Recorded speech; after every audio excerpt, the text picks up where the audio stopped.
Salom, bugun sizlar bilan yana pediatr. Bugun biz ijtimoiy tarmoqlardan kelgan savollarga javob berishni boshlaymiz. Oxirgi videolarimizdan biriga shunaqa komment qoldirilgan ekan. Assalomu alaykum doktor, rahmat, savolim bor edi. Meni qizimda ich qotib qolishi bor. Asosiy sabablar nima? Bolam 7 oylik, SMS bermayman. Xo'p. Bolalarda ich qotishini asosiy ikkita katta guruhga bo'ladigan bo'lsak, birinchisi yetarli miqdorda ovqat mahsulotlarini ichmasligi, ya'ni ona sutida bo'ladigan bo'lsa, ona sutini kaloriyasini pastligi yoki ona sutini miqdorini kamligi. Va ikkinchi katta guruhlarimiz o'zi ham bir qancha guruhlarga bo'linadi. Ya'ni birinchisi xirurgik kasallik, bir qancha xirurgik kasalliklarimiz bor.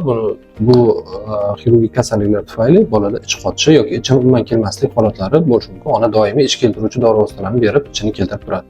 Ikkinchisi bolani ichagidagi infeksiyalar tufayli yoki uchinchi turdagi ona sutini infeksiyalanishi, ya'ni ona sutidagi infeksiyalar miqdori.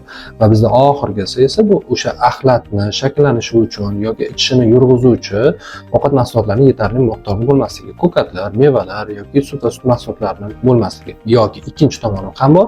Bunda quruq mahsulotlarning ko'payib ketishi, ya'ni non, qovurilgan yog'li, xamirli narsalarni miqdori oshib ketishi ham bizda ich qotishiga asosiy sabablardan biri bo'ladi. E'tiboringiz uchun rahmat.